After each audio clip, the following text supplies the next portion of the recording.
175석 압승한 민주당 이제 거칠 게 없어졌습니다. 국회의장, 법사위원장, 운영위원장 다 가져가겠다는데요. 민주당의 22대 당선인들 과연 어떤 인물들이 살아 돌아왔고 이들은 어떤 역할을 하게 될까요? 한눈에 알기 쉽게 정리해드리겠습니다. 함께 공부할까요? 안녕하세요. 동인간 뉴스터디 동정민 앵커입니다. 자, 오늘도 예습을 해보겠습니다. 오늘 예습은 당연히 더 중요합니다. 보십시오. 압도적인 과반 이상을 차지한 민주당의 22대 당선인들은 누가 있을 것이냐를 예습하려고 하니까요. 자, 175석인데요. 민주당이 계속 175석은 안 되는 겁니다. 왜냐하면 더불어민주연합이 14석이 됐는데 그중에서 6명은 조만간 이렇게 나갈 거예요, 아마. 물론 이 시민사회 2명은 남을 수도 있지만 원로들하고 만나보니까 나가라 그랬대요. 이 원래 시민사회 원로들이 추천한 몫이잖아요. 그러니까 지역구가 161석이니까요. 플러스 민주당목 8명 하면 조만간 22대 국회는 민주당이 169석으로 시작을 하는 겁니다. 아유, 그래도 많죠? 그래도 많아요. 그런데 민주당은요, 이게 불가피해요. 자리싸움. 왜냐? 너무 많이 됐어요. 너무 많이 됐는데 막상 갈 수 있는 자리는 보면 여당보다 적죠. 왜냐하면 여당은 뭐 장관도 할 수 있고 또 다른 뭐 역할이 있지만 야당은 딱 국회에서 할 수 있는 것만 할 수 있잖아요. 그러다 보니까 이제 요렇게 이제 지방선거, 시장, 도지사까지. 자, 더 치열한 자리 싸움이 벌어질 겁니다. 어떤 자리에 어떤 사람들이 싸움을 벌이게 될지 지금부터 예습 들어갑니다. 동투더 뉴스. 국회의 수장, 국회의장은 일단 이 두 사람 중에 한 명이 될 가능성이 현재로는 높습니다. 왜냐하면 최다선이니까요. 어제 보신 분들은 아시겠지만 국민의힘에서도 6선이 2명 있었고 민주당에도 6선 된 사람이 2명이 있어요. 이들은 이제 국회의장 가능성이 높아지죠. 왜냐하면 일당이기 때문에 국회의장은 원래부터 일당이 가져가는 겁니다. 관행대로. 두 사람이 되는데 추미애 의장은 벌써부터 하겠다는 뜻을 밝히고 있죠. 왜냐하면 헌정사상 첫 번째 여성 국회의장이 되는 거예요. 얼마나 참 명예스러운 일입니까? 의원은 당대표도 했잖아요. 그죠? 그렇기 때문에 뭐 국회의장 더 하고 싶겠죠.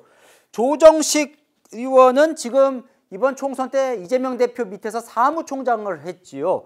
조정식 의원도 국회의장 나오고 싶어 하지 않을까요? 추미애 의원은 당연히 친명으로 분류가 되고 조정식 의원도 당연히 친명인데 이해찬 상임선대위원장과 또 공동선대위원장과 각별한 사이기도 합니다. 자, 추미애 의원은 벌써부터 국회의장은 중립을 지킨 자리가 아니다. 왜냐하면 국회의장이 되면요, 원래 이렇게 당을 탈당을 해야 돼요. 중립을 지켜야 되기 때문에, 중립적으로 국회 운영을 해야 되기 때문에. 근데 추미애 의원은 벌써부터 국회의장은 중립을 지킨 자리가 아니다. 한쪽 편에 설 것을 명시했습니다.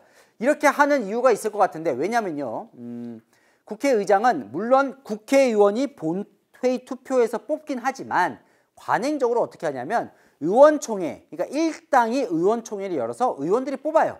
후보를.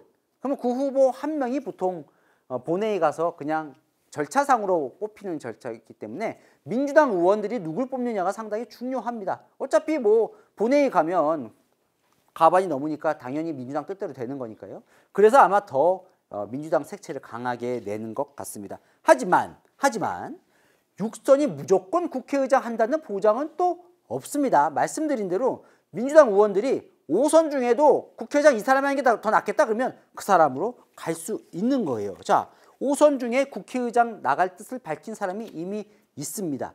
친명계 좌장 정성호 의원이죠. 정성호 의원은 강점이 뭐냐면 상대당, 여당하고도 잘 지내고 비명계와도 잘 지내는 친명계 내에서 늘 화합, 타협, 대화 이쪽을 외치는 의원이에요. 네. 그러다 보니까 추미애 의원과는 조금 이렇게 차별화가 되는 지점이기도 하죠. 그러니까 여소야대 국면에서 어쨌든 국회를 이게 포용해서 끌고 가야겠다는 생각을 갖고 있으면 이 정성호 의원에게 표가 갈 수도 있는 겁니다. 네, 국회의장 가능성이 없다고 볼 수 없죠. 왜냐하면 이재명 대표가 또 가장 믿고 조언을 구하는 의원입니다. 왜냐하면 이재명 대표가 혈혈단신일 때 아무도 이재명 대표 주변에 없을 때 가장 먼저 정성호 의원이 가서 이재명 대표 곁에 있었고 지금까지도 늘 함께하는 의원이기 때문이죠. 자, 5선 붙여볼게요. 5선. 자, 우원식 의원 5선 됐네요. 윤호중 의원 5선 됐습니다. 이 두 사람은 두 사람 모두 원내대표를 했어요. 그래서 두 사람 당대표 도전 가능성이 있죠. 당대표 얘기는 잠시 후에 더 하기도 하고요. 자, 김태년 의원 5선 됐고요. 이인영 의원 5선 됐고 안규백 의원이 5선이 됐습니다. 자, 확실히 국민의힘과는 좀 다르죠. 어제 보시면 알겠지만 국민의힘은 수도권 중진이 많지가 않았는데 여기는 뭐 다 수도권이잖아요. 그죠? 그만큼 수도권이 어떻게 보면 상당히 민주당 텃밭화되는 경향이 보입니다. 국민의힘이 지금 가장 견제하는 부분이 그 대목인데 4년 전에 이어 이번에도 압도적으로 민주당이 많이 가져가면서 또 이렇게 중진들도 많이 탄생을 하면서 이거 앞으로 계속 총선에서 민주당이 수도권에서 압승하는 거 아니야? 그러면 일당 가능성은 점점 희박해지는 거 아니야? 국민의힘이 엄청난 위기감을 지금 느끼고 있는데 어쨌든 보시면 이 두 사람도 이미 원내대표를 했어요. 그러니까 원내대표를 다 했기 때문에 이 사람들도 나오면 당대표에 나올까요? 그럼 지켜봐야겠죠. 안규백 의원도 이번에 사실은 정세균계인데 이번에 이재명 대표와 친해지면서 전략공관위원장을 했죠. 이제 뭐 친명이라고 봐도 될 것 같고요. 이 중에서는 국회 부의장이 나올 수 있겠네요. 그죠? 네, 국회의장이 있고 국회의장 1명에 국회부의장 2명인데 한 명은 국민의힘이 가져갈 가능성이 높으니까 또 이 중에서 국회 부의장이 나올 수 있겠네요. 5선 중에서 관심을 가져야 할 인물 2명이 있습니다. 바로 박지원, 정동영 의원이 돌아왔습니다. 이들이 관심을 받는 이유는 바로 호남의 대표적인 인사가 됐기 때문이죠. 사실은 지난 총선 때 호남이 너무 초선 중심으로 이루어지면서 호남의 구심점이 없다라는 호남 민심의 아쉬움들이 있었대요. 그러다 보니까 지금 호남의 좌장격인 두 사람이 살아 돌아온 거죠. 전남, 전북. 자, 그런데 이번에 더 관심을 갖는 이유. 호남에서 이번에 비례대표 어디가 1등 나왔습니까? 거의 모든 호남에서 조국혁신당이 1등이 나왔습니다. 이재명 대표로서는 상당히 신경이 쓰이지 않을 수 없는 대목이에요. 왜냐하면 호남 민심이 이재명 대표의 민주당보다 오히려 신생 조국 대표의 조국혁신당으로 더 마음이 쏠렸다는 거예요. 이건 무슨 말이냐? 향후 대선에 있어서 지방선거에 있어서 오히려 이재명 대표에게는 좀 위기감을 느낄 수 있는 대목입니다. 박지원 지금 의원 같은 경우에는 이재명 대표가 복당을 시켜줘서 됐지만 또 조국혁신당과도 상당히 가깝게 지내고 있죠. 조국 대표와 만나서 조국혁신당 명예당원이 된다고 얘기를 했다가 상당히 경고를 받기도 할 정도로 또 조국혁신당과도 각별한 사이이기 때문에 이들이 과연 호남의 민심을 어느 쪽으로 끌고 가느냐에 대해서 민주당 내에서도 상당히 관심을 가지고 있을 거고 호남 민심도 이들의 역할에 대해서 주목하고 있을 겁니다. 지금부터 4선을 살펴볼 텐데요. 워낙 이번에 민주당이 많이 됐잖아요. 4선 의원도 13명이나 됩니다. 자, 아까 5선은 앞서 보셨지만 좀 점잖은, 그러니까 어떻게 보면 당원들이 보기에는 인지도가 좀 5선이나 되지만 조금 떨어질 수 있는 점잖은 사람들이 많이 됐다면 4선은요 파워풀합니다. 붙여볼게요. 서영교 의원, 박홍근 의원 다 서울에 죠. 정청래 의원 4선 됐죠. 한정혜 의원 4선, 김민석, 또 남인순, 진선미. 자, 이렇게 붙여볼게요. 자, 일단 이렇게까지만 일단 붙여보겠습니다. 서울의 4선들입니다. 자, 이들이 파워풀하고요. 또 나름 팬덤들이 있는 의원들이죠. 자, 대표 얘기를 좀 해볼게요. 일단 이재명 민주당 대표가 8월에 임기가 끝납니다. 이제 2년 임기가 끝나는 거예요. 이재명 대표 입장에서는 어쨌건 이번 총선에서 압승을 했기 때문에 상당히 뭐 어깨가 으쓱해진 상황이고 연임을 해야 한다는 의견들이 지금 친명에서 조금씩 나오고 있죠. 정성호 의원도 얘기를 했고 김병기 의원도 얘기를 하면서 강성 지지층 등 흔히 말하는 개딸들은 지금 이 연임의 서명을 받고 다니고 있는데 이재명 대표가 과연 연임을 할 거냐. 물론 본인은 해보니까 3D 중에 3D더라 하라고 해도 안 한다라고 얘기를 했지만 또 어쨌건 대권 가도를 걷는 데 있어서 대표를 하는 게 더 유리하다고 판단되면 연임을 할 거고 그렇게 되면 거의 된다고 봐야 되지 않겠습니까? 그죠? 이재명 대표가 나온다고 하는데 그걸 막을 사람이 현재는 없어 보이고 만약에 이재명 대표가 연임 안 하겠습니다. 전 뒤로 빠지겠습니다 하면 과연 누가 될 것이냐. 당내에서는 1순위로 정청래 의원을 꼽습니다. 제가 어제 국민의힘에서 전당대회 하면 나경원 의원이 될 가능성이 현재로서는 가장 높다. 왜냐하면 인지도가 가장 높기 때문에 라고 얘기를 드렸는데 전당대회는요. 어쨌건 당원들이 많이 투표를 하기 때문에 당원들이 아는 그리고 어떻게 보면 좀 센 사람이 유리할 수밖에 없습니다. 자, 2년 전에 이재명 대표가 당대표 될 때 최고위원 1위가 바로 정청래 의원이었습니다. 당내에서는 정청래 의원이 워낙 확고한 지지층을 갖고 있기 때문에 현재로서는 당대표 선거라면 정청래 의원이 될 가능성이 높다라는 게 일단 당내 관측입니다. 어떻게 될지는 모르겠지만요. 이들은요 무슨 군이라고 봐야 되냐면 원내대표 군이라고 봐야 됩니다. 원내대표가 어마어마하게 중요하죠. 왜냐하면 야당이잖아요. 민주당이 야당이에요. 뭐 여당은 뭐 행정부와 함께 뭘 할 수 있는 거라도 있다면 야당은요 역할이 국회밖에 없습니다. 그죠? 국회에서 역할을 하려면 사실상 때문에 원내대표가 더 중요해요. 게다가 지금은 22대 국회 첫 번째 원내대표이기 때문에 예를 들어 운영위원장, 법사위원장 다 가져오려면 그 협상력에서 확실한 힘을 가지고 있어야 될 거 아닙니까? 여당에 엄청나게 반발할 거 아니에요. 다 가져오려면. 그 속에서도 뭔가 그러면서 또 국회가 마비가 되면 안 되잖아요. 그럼 또 여당과도 타협도 해야 되는, 협상도 해야 하는 아주 중요한 이 원내대표. 그렇기 때문에 사실은 친명 인사가 될 수밖에 없겠죠. 이재명 대표와 함께 구상을 해서 가야 하기 때문에 그래서 지금 어쨌건 이들 4선이 원내대표 군입니다. 박홍근 의원은 원내대표를 한번 했으니까 아니라고 치더라도 요렇게 지금 홍익표 원내대표잖아요. 3명이 붙었어요. 원내대표. 여기 김민석 그리고 남인순. 이 두 사람은 당연히 이번에 또 원내대표 선거에 나올 가능성이 있겠죠. 현재로는 김민석 의원이 상당히 원내대표에 가까워 있다는 게 또 당내 또 관측이기도 하대요. 왜냐하면 김민석 의원이 정책위의장을 지냈고 또 이번 총선 때 상황실장을 하면서 상당히 근접하게 맞췄죠.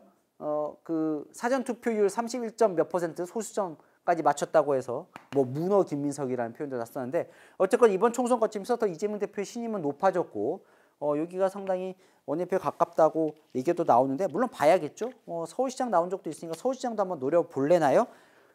뭐 힘들게 이겼습니다. 그죠? 사실은 뭐 질 수도 있다는 얘기도 나왔었는데 박용찬 후보를 이기고 돌아왔습니다.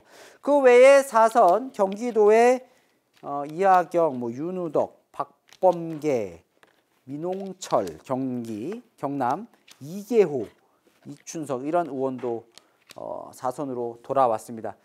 이것도 관심이에요. 이거 누가 될 거냐? 법사위원장을 과연 누가 할 것이냐?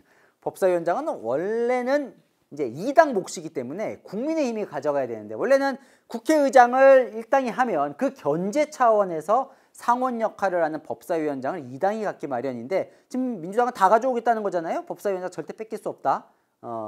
왜냐하면 특검을 하고 싶어서 그래요. 그러니까 특검 그 관리를 법사위에서 다 하거든요. 그런데 법사위원장을 뺏기면 특검을 이 패스트트랙 태우더라도 몇 개월 동안 6개월 가까이 묵혀야 되는 상황인데 특검은 이 시기가 타이밍이 중요하잖아요. 빨리빨리 해야 되기 때문에 그래서 지금 법사위원장 가져오려고 하는 겁니다. 법사위원장이 어마어마하게 중요하겠죠. 또 누가 되느냐. 박범계 의원 법무부 장관도 지냈고 지금 법사위이기 때문에 법사위원장이 후보 중에 한 명일 수 있겠죠. 3선으로 넘어갈 건데 지금 이 원내대표나 법사위원장 이런 거 4선이 가져간다는 보장이 없습니다. 민주당은요 특히나 국민의힘보다 더더욱 선수 파괴를 하고 정말 뽑고 싶은 사람을 뽑는 경우가 많거든요. 3선도 만만치 않습니다. 3선 붙여보겠습니다. 3선 이 인물도 관심이죠. 서울시장에 나올 거란 얘기도 있고 또 법사위원장으로도 본인도 약간 희망한다는 얘기도 있고요. 박주민 의원 이 법사위원장 누가 될지 치열해 보이죠. 더 있습니다. 법사위원장 후보가. 잘 보십시오. 자, 또 진성준 의원 살아 돌아왔고요. 김병기 의원 살아 돌아왔고요. 박찬대 의원 살아 돌아왔습니다. 제가 일단 쭉 붙이고 볼게요. 한번 쭉 보십시오. 김성환 의원 살아 돌아왔고요. 네, 김영진 의원 살아 돌아왔습니다. 자, 친명 핵심들이에요. 일단요, 박찬대 의원도 지금 이제 최고위원인데 박찬대 의원은 그야말로 이재명 대표의 최측근입니다. 아이고 뭐 측근들이 많다 보니까 자꾸 최가 붙는데 지난 2년 전에 최고위원 선거 때 이재명 대표와 러닝메이트로 했죠. 이재명 대표는 당대표, 박찬대 의원은 최고위원. 이재명 대표의 마음을 가장 잘 아는 최고위원으로 뽑히는데 여기 원내대표 출마 얘기가 나옵니다. 그러니까 아까 4선의 김민석 의원과 또 3선의 박찬대 의원이 원내대표 나오면 이것도 몰라요. 왜냐하면 친명 핵심이고 이재명 대표의 가장 마음을 잘 알고 있는 사람이기 때문에. 또 이들 중에서는 아마 이게 나올 겁니다.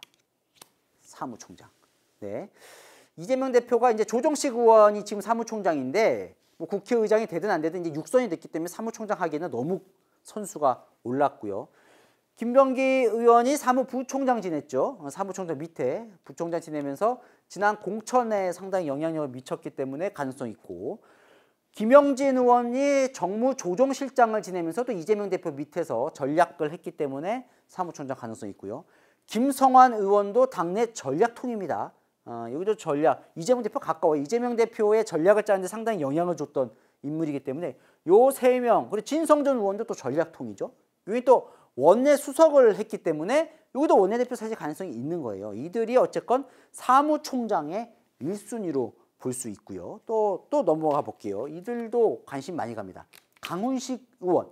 여기는 자 2년 전에 대표 출마했죠. 이재명 대표와 맞붙은 대표 출마했고, 더미래라고 들어보신 분은 알겠지만 민주당 내에서 개파색은 였지만 가장 큰 당내 의원 모임을 하는, 거기에 이제 강훈식 의원이 상당히 이끌고 있었어요. 그러면서 97 운동권, 97 이제 세대의 선도주자 역할을 해왔거든요. 약간 개혁적인 목소리를 내면서도 인지도도 많이 알려졌고, 이미 당대표 선거, 그러니까 큰 선거에 막 부딪히면서 어쨌든 깨지면서 인지도를 높여왔기 때문에 친명은 아니에요. 그렇다고 또 이재명 대표가 각을 세운 인물도 아니고 묘한 자리에서 강훈식 의원이 어떤 역할을 할지도 관심이고요. 그런 측면에서 한병도 의원도 관심인데, 한병도 의원은 사실은 문재인 청와대에서 정무수석을 했기 때문에 친문 인사로 볼 수 있지만 또 이번 총선 때 김민석 의원과 함께 선거를 이끌었어요. 선거 전략을 이끌었던 인물이기 때문에 여기는 또 친명하고도 이재명 대표의 신임도 상당히 받고 있습니다. 그래서 본인도 원내대표 지금 출마 생각이 있는 걸로 전해지고 있어요. 그리고 호남이기도 하고, 여기도 한병도 의원도 잘 지켜보셔야 될 것 같고요. 송기현 의원도 봐야 되는데, 송기현 의원은 뭘 봐야 되냐면 법사위원장 가능성이 있죠. 검사 출신으로서 강원도 원주에서 살아 돌아왔는데, 여기는 또 핸디캡이라고 볼 수 있지만 비명이죠. 사실 비명. 그렇기 때문에 온건 비명이기 때문에 비명 박광원 원내대표 때 원내 수석을 했었거든요. 그렇지만 어쨌건 법사위에서 오래 했었고 검사 출신이기 때문에 법사위원장 가능성이 있습니다. 법사위원장 치열해 보이죠, 그죠? 또 전재수 의원도 3선으로 돌아왔어요. 대단한 인물이죠, 그죠? 부산에서 살아온 거의 유일한 3선. 부산시장으로 갈까요? 출마 가능성 있겠죠. 부산에서 워낙 강력한 민주당 의원이기 때문에. 근데 또 너무 PK 요즘 이번에 다 떨어졌기 때문에 민주당이 상당히 또 고립무원인 상황도 분명히 있습니다. 이현주 의원 돌아왔어요. 자, 백혜련 의원 돌아왔고요. 또 전현희 의원도 돌아왔죠. 여성 파워. 야, 이것도 또 몰라요. 이게 다 가능합니다. 법사위원장으로. 이현주 의원 뭐 변호사니까. 백혜련 의원도 가능합니다. 백혜련은 법사위에서 했었고, 여기는 또 정무위원장을 이미 했어요. 했지만 또 법사위원장 못하는 법은 없고, 전현희 전 국민권익위원장도 가능하죠. 그러니까 법사위원장이 엄청나게 치열할 것 같아요.